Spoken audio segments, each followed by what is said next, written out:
seguimos transmitiendo desde la Feria Internacional del Libro de Monterrey 2022 y esta tarde de verdad estamos emocionados y es un honor para nosotros que se encuentre aquí Carlos Castaño.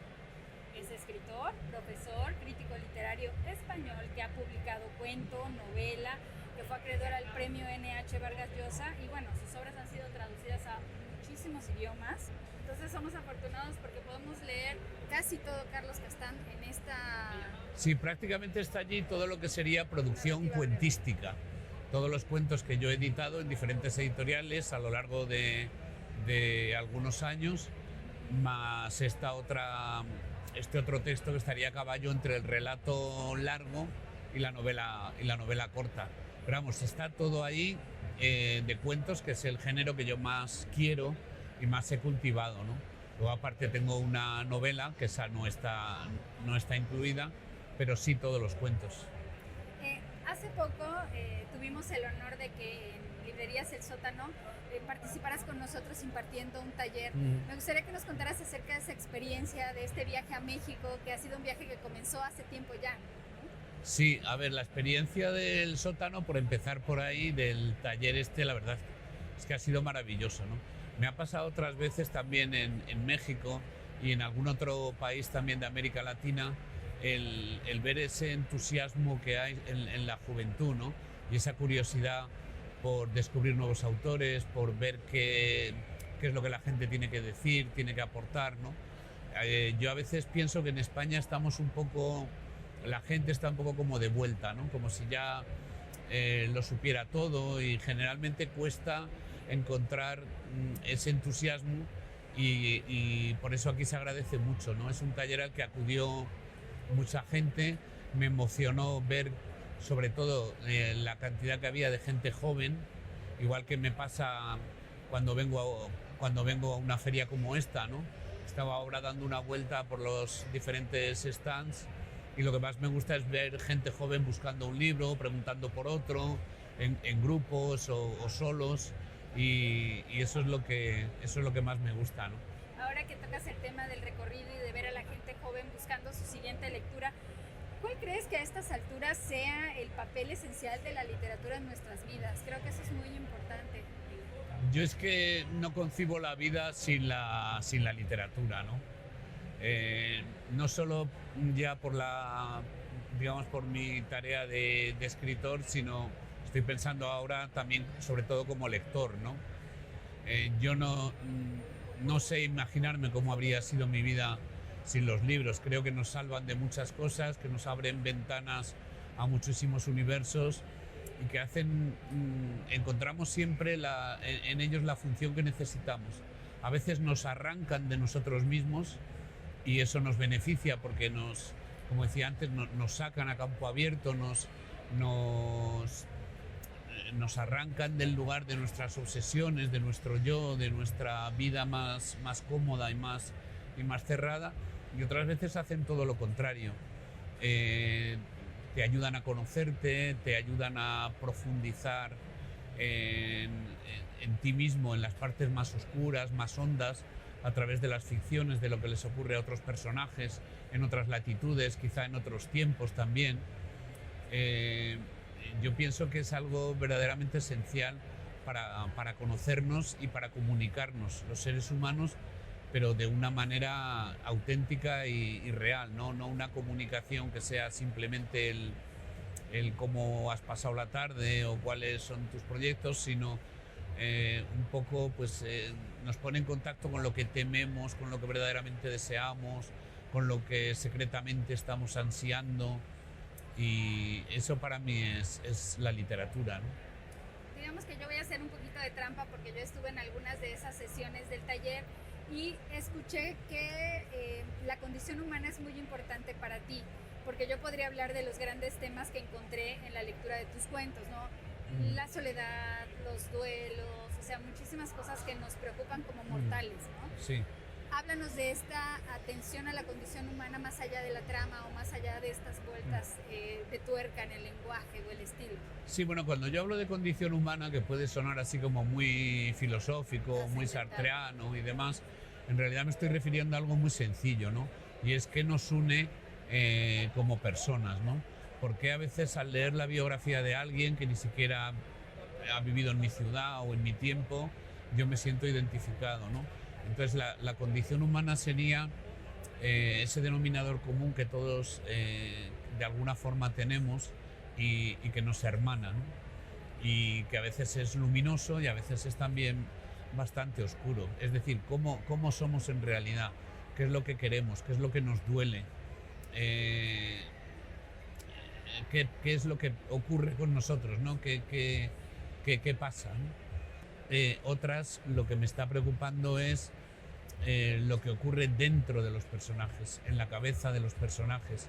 Es decir, no solo las situaciones, los hechos, la peripecia, sino cómo eso es gestionado, cómo es asumido, cómo es vivido. Y eso en términos generales de la condición humana. Y luego dentro de la condición humana, pues hay una serie de temas que me han interesado más que otros, quizá ya por mi manera de ser, por personalidad, por lo que sea, ¿no?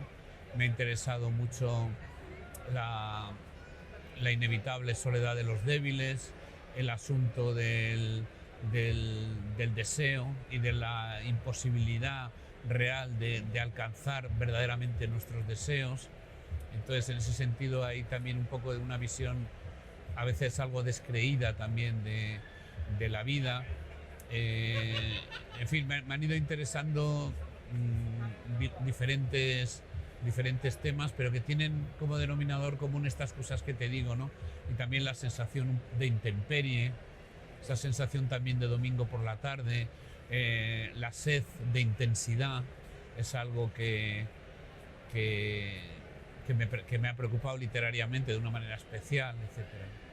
Cuando nos damos cuenta de las pequeñas tristezas, ¿cómo va avanzando, cómo es tu progresión y tu proceso creativo cuando caes en cuenta de lo que sucede a diario? Claro, es que una pequeña tristeza te está diciendo mucho, ¿eh? Porque, vale, no es una tristeza de cortarse las venas, pero sí que te está hablando de una insatisfacción, ¿no? De algo que falta, de algo que quizá debería tener tu vida y por el momento no lo has conseguido, o un malestar que no sabemos terminar de explicar. Y yo creo que esto es un buen hilo para ir tirando, ¿no? Narrativamente hablando, ¿no? Y luego de ahí pues también suceden ficciones o suceden reflexiones, evocaciones, pero me interesa mucho esta sensación, yo creo que tristemente colectiva, de insatisfacción. Me interesa más que digamos esas otras etapas de la vida o de las vidas de la gente en las que todo parece estar bien encajado y digamos que son más dichosas, aunque evidentemente también si empezáramos a rascar con la uña pues nos encontraríamos las fallas, las grietas, los agujeros, en fin, todo eso es lo que me interesa a mí inspeccionar en mis cuentos, ¿no? Las pequeñas tristezas nos ponen también en contacto con las grandes, aunque no las hayamos tenido que vivir todavía, por suerte, a lo mejor por edad, un lector muy joven que no ha tenido todavía grandes tragedias, etcétera, pero un poco le está anticipando tristezas más grandes que sin duda vendrán, ¿no? Y yo pienso que hay que prestar atención a eso. Hay algo que me llama mucho la atención cuando te estoy leyendo.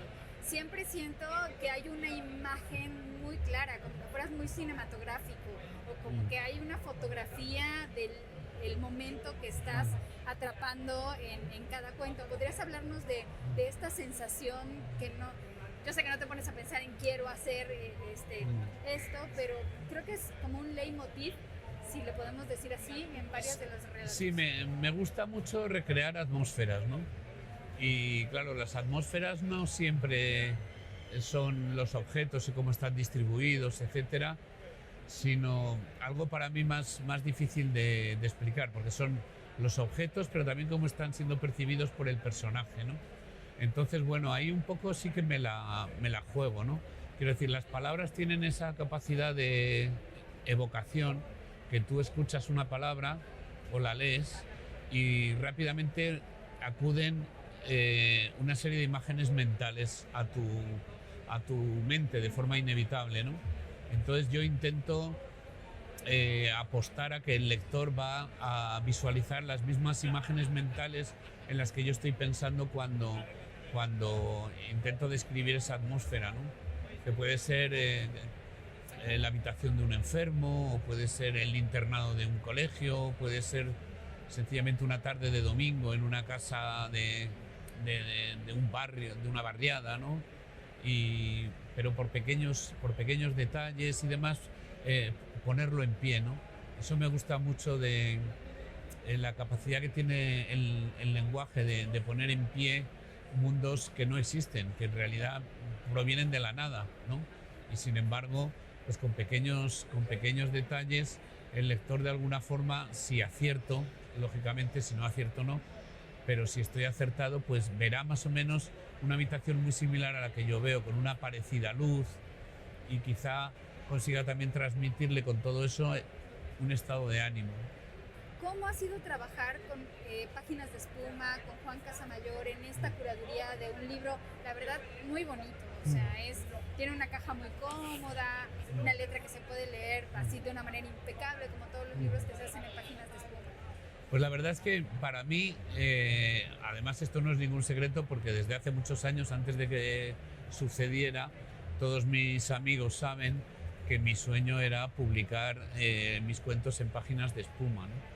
Porque es una editorial en España, creo que empieza también a serlo aquí, ¿no? Pero desde luego en España hace mucho tiempo la editorial de referencia de los cuentos. Esto no quiere decir que no haya otras editoriales que publiquen cuentos, ¿no? Pero no de esta manera tan vocacional, tan decidida. Entonces, mis escritores preferidos de cuentos estaban en esta editorial y yo no. Yo había publicado en otras editoriales, y luego se trata de libros que eran ya muy difíciles de encontrar, habían quedado un poco atrás en el tiempo, etcétera. Entonces, para mí es una edición soñada, ¿no? Trabajar con Casamayor es trabajar con un amigo verdaderamente exigente, sabe perfectamente lo que quiere, le gusta participar en el proceso creativo. Yo esto lo sé de muy buena tinta por otros colegas míos. En mi caso, claro, al tratarse de obras que ya estaban publicadas antes, digamos que el trabajo con los textos ha sido menor, porque tampoco era cuestión de modificar libros que habían conocido ya diversas ediciones, etcétera. Pero aún así, en el prólogo, por ejemplo, que yo creo que es un prólogo importante dentro del libro, ahí sí que es un texto que hemos discutido mucho, que nos hemos enviado de vuelta varias veces por correo electrónico, que lo hemos comentado, y es como, no sé cómo decirte, es como trabajar con un lector privilegiado, ¿no? Con un lector superdotado que ve muchas cosas que a lo mejor tú no habías caído en la cuenta en el primer momento, que te hace ver, en fin, es un proceso exigente, como digo, pero muy grato, ¿no? Es una gran experiencia, sí. Y el acompañamiento, ¿no? Porque Juan ha estado ahí presentando, promocionando el libro. Sí, eso desde luego, lo hace con todos sus libros, pero vamos, yo del que puedo verdaderamente hablar es del mío, porque lo he vivido, como él se ha desvivido, valga la redundancia, porque el libro llegara lo más lejos posible, y sobre todo pues para que encuentre sus lectores, que a fin de cuentas eso es un poco lo que queremos. Con esto, yo nunca me he planteado ser un escritor no me mido en términos de ventas, de número de ejemplares vendidos, etcétera. Sinceramente es algo que no me ha interesado nunca, ni el mundo del bestseller, por supuesto, pero realmente uno escribe para la gente, ¿no? Y uno escribe esperando que haya personas en su mismo tiempo o en otro tiempo que saquen algún aprovechamiento, que sientan alguna emoción, con el que haya un profundo acto de comunicación al estar ellos leyendo algo que yo escribí en soledad total y absoluta hace un tiempo. Y claro, hasta que un libro no encuentra a sus lectores, pues prácticamente no es más que un objeto, ¿no? en una estantería. La verdadera vida de los cuentos está en la mente de los lectores. Cuando ellos al leer mezclan los contenidos que hay en el libro con el resto de contenidos mentales que previamente estaban en su cabeza, y se produce una mezcla única en el mundo, que es la experiencia lectora de ese lector en concreto. Ay, Carlos, pues te agradecemos mucho que nos hayas dado la entrevista. Queremos que en esta Feria Internacional del Libro de Monterrey 2022 este libro encuentre sus lectores. Por supuesto, vas a estar en una presentación, vas a seguir recorriendo la feria para que les firmen también un ejemplar. Y bueno, gracias, Carlos. Muchísimas gracias a ti, a vosotros, por la promoción que hacéis de los libros de Páginas de Espuma y del mío en concreto.